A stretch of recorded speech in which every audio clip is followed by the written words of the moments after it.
Dans les murs, y a une odeur qui colle au matin. Un parfum d'œuf pourri qui revient sans fin.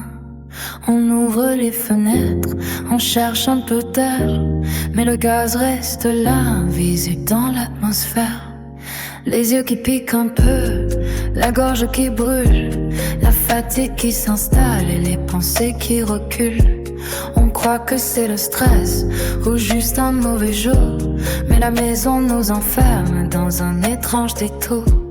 Et personne ne voit ce poison dans la pièce. Pas de fumée noire, pas d'alarme qui se tresse. Seulement le silence et ce doute qui grandit quand respirer chez soi devient un ennemi. C'est vivre avec les H2S, le souffle lourd, la peur qui reste. Un gaz caché dans les fondations qui vole la paix de la maison.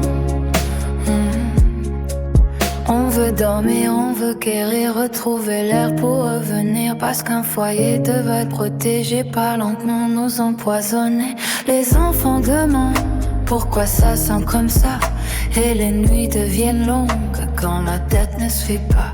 Maux de ventre, vertige, mémoire qui s'efface.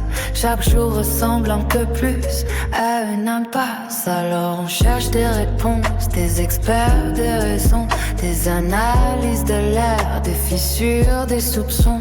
Car le H2S n'est pas juste une odeur, c'est un signal d'alerte qu'on doit prendre avec cœur. Il faut mesurer, prévenir, réparer, écouter ceux qui disent qu'ils ont du mal à respirer.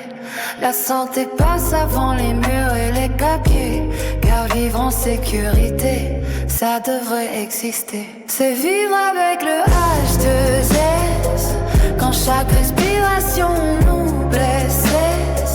Mais un jour les fenêtres s'ouvriront sur une maison sans poison et retrouver enfin le sommeil sans cette peur au réveil.